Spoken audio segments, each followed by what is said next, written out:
Dobré ráno, máme tady druhý den v Bulharsku a právě je 8:23 a já jdu na snídaní, když vás vezmu sebou.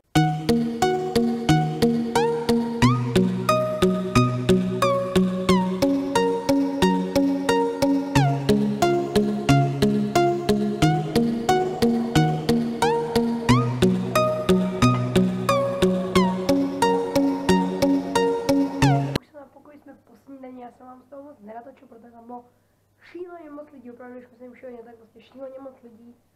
Ale myslím si, že dnešní sestřih bude stát hodně za to, protože uvidíte první záběry pod vodou. Ano, slyšíte správně, půjdeme k moři, takže uvidíte první záběry vlastně pod vodou.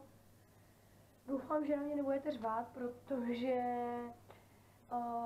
vlastně já mám vlastně potápěcký brejle, ten šnorchl a žiltnupe, ale vzhledem k tomu, že vlastně klíče má můj táta a ten není doma, tak jsem si musel koupit plavecký brýle. No a máma je taková specialistka a koupila mi růžový. No, takže snad se mi nevysmějete, že mám prostě růžový brýle, ale jinak to prostě nešlo. A já mám teďka chvíli času, takže jdu asi dostříhat to včerejší video a začnu s tím dnešním a pak se vám zase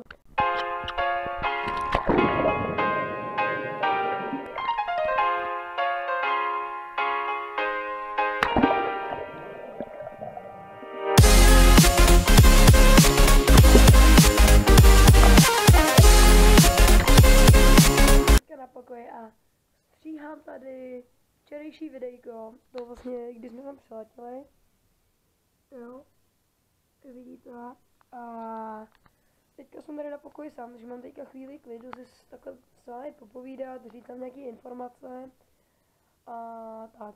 Takže první informace, teďka před tímhle záběrem budete mít různý sestřihy, jak jsem byl tady vedle v bazénu, takže doufám, že se vám to líbilo.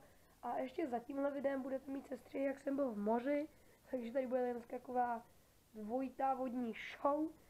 A vlastně ještě večer bychom měli jít někam do města, nebo teďka odpoledne, takže tam taky něco natočím.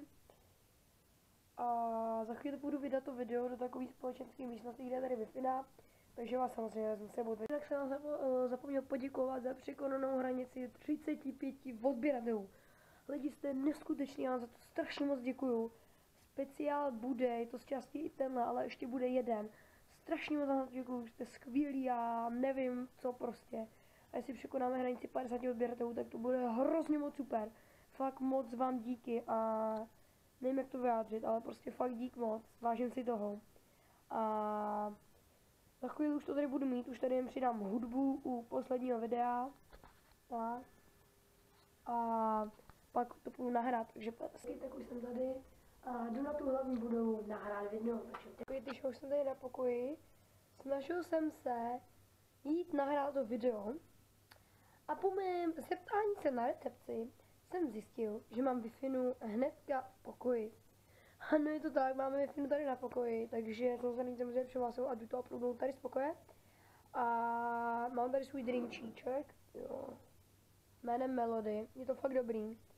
Možná to někdo zná. A já to teďka jdu vyuploadovat a pak si uvidíme u moře.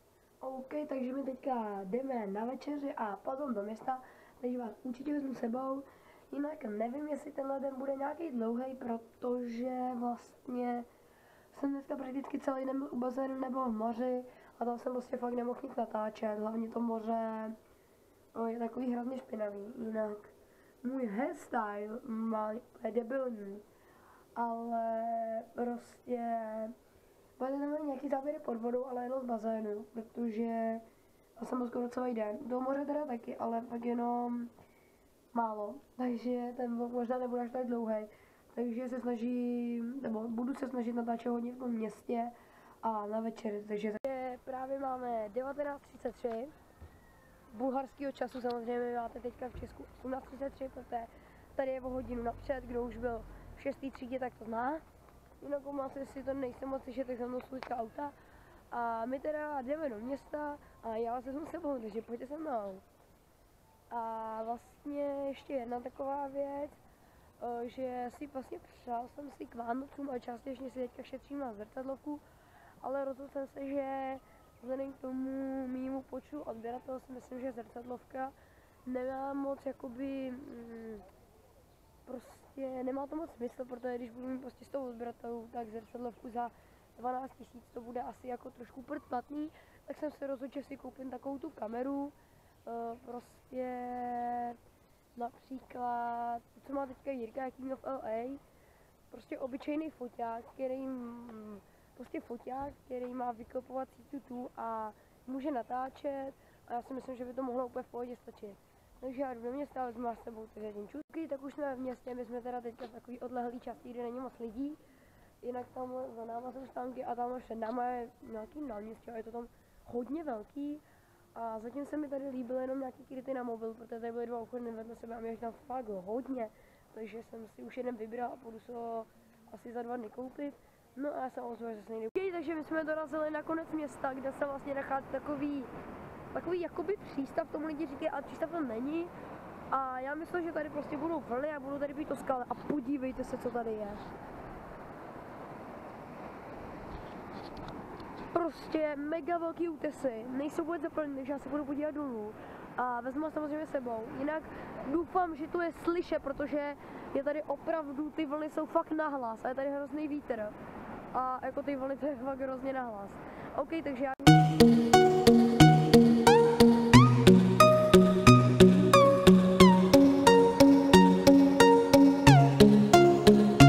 OK, tak už jsem tady.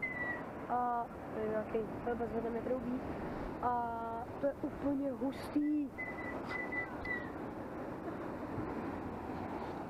To je fakt mega, jako fakt je to hustý. A já se jdu ještě prohlídnout a probám to. Tak jsme ve městě a já jsem narazil na tohle. A no kdo by nevěděl, co to je, tak je to prostě přístroj, co jezdí. Něco jako Segway, ale prostě se na to může sedět, je to jak kolo prostě, já nevím, jak bych to popsal. Já vám to potom vyfotím a hodím tam tu fotku. No a já si jdu zahdít, takže zatím čuju. OK, ještě vás jednou zdravím, tohle je vlastně konec k tomu druhému dní, který vyjde o něco později, než měl vlastně vyjít. Rozhodovala jsem se, jestli tam takovýhle závěr nebo vlastně nějaký texty, abyste pochopili proč, protože pokud se podíváte na to druhé video, které vyjde vlastně asi dneska okolo 9. večer, tak vlastně zjistíte, že vlastně vyšlo to video později a je to z důvodu toho, že v tom videu uvidíte, jak jsem vlastně jel na Segway, ale to vy uvidíte dřív, než uvidíte tohle. A to bych nebyl já, kdyby se nevysekal, že jo? Takže tady vidíte moji nohu, ještě mám tady loket, ale tak to není až tak hrozný. Každopádně ta noha docela pálí, ale už je to v pohodě. Protože jsem prostě zamával na kameru a neudržel jsem se a hodil jsem tlamu, takže tak. Takže vlastně z půl hodiny jsem měl asi 3 minuty, takže jsem ještě mohl 27 minut jezdit, ale já se roztekal. Mám ten záznam na kameru, ale moc se mi o tom dávat nechce. Takže tak. Jinak já tady teďka koukám na YouTube, kolik mi přibylo odběratelů a tak. A zjistil jsem, že mi přibylo 5 odběratelů, takže už máme 43.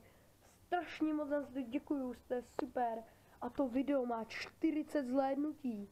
To je úplně neskutečný, strašně moc za to děkuju. Ani nevím, kolik to má ještě lajků, takže se teďka budu podívat a pak budu sestříhat tohle druhý video a uvidíme se zase někdy. Takže